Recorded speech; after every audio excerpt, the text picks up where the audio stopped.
દાદાનગરથી ભાવનગર પરા railway station જવાનો રસ્તો જાહેર જનતા માટે રેલવે તંત્રએ બંધ કરી દેતા ભાવનગર મહાનગરપાલિકાએ રેલવે તંત્રને અપાતો પાણી સપ્લાય બંધ કરી દીધો હતો.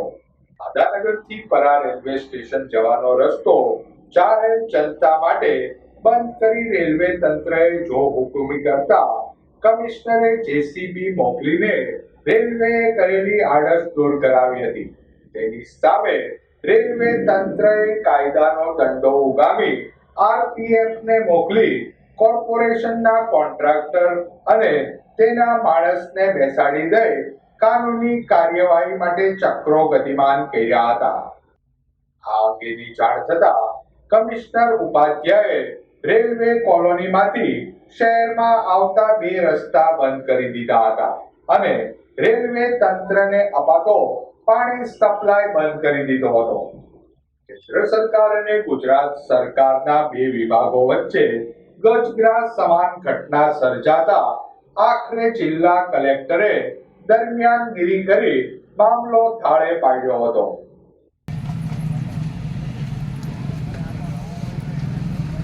જે રેલવે દ્વારા જે દાદાનગરનો રસ્તો છે તે સંપૂર્ણપણે બંધ કરાયો હતો. આ બાબતની જાણ અમને થતાં અમે ત્યાં બધા કોન્ટ્રાક્ટર જે છે દબાણ હટાવવાના તેમને મોકલીને રસ્તાની જે આડસો છે તે દૂર કરાવી હતી. આ કાર્યવાહી લગભગ 2 દિવસ પહેલાં અમે કરેલી હતી.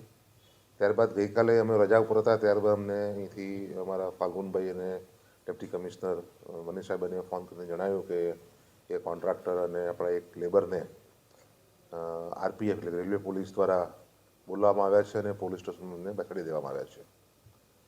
ત્યારબાદ વધુ મેં એની વિગતો મેળવતા એવું જણાવવામાં આવ્યું કે એમને તો જવા દઈએ ત્યારે, પરંતુ એમ કે કમિશનરશ્રીને કહો કે ડીઆરએમને ફોન કરીને આ બાબતે સ્પષ્ટતા કરે. અત્રે દ્વારા કરવામાં આવેલ કામ કોઈ ગેરકાનૂની ન હતું, લોકોની સુખાકારી માટેનું હતું. એટલે એવો કોઈ સ્પષ્ટતા કરવાનો પ્રશ્ન ન હોવાથી અમે તાત્કાલિક રેલવે તંત્ર જે સંકલનનો અભાવ બતાવે છે તેનામાં અમે પાણી બંધ કરવાની ત્વરિત સૂચના આપી હતી. તેમજ બિલ્ડિંગ વિભાગને રેલવે કોલોનીથી જે પણ રસ્તાઓ મહાનગરપાલિકાના રસ્તા પર આવતા હોય તે રસ્તાઓ પણ બંધ કરવા સૂચના આપી હતી. જો રેલવે કોલોનીના રસ્તા ભાવનગરની જનતા ના વાપરી શકતી હોય તો ભાવનગરની જનતાના રસ્તા પણ રેલવે કોલોની ના વાપરી શકે તે મુજબ અમે સ્પષ્ટ જણાવ્યું હતું.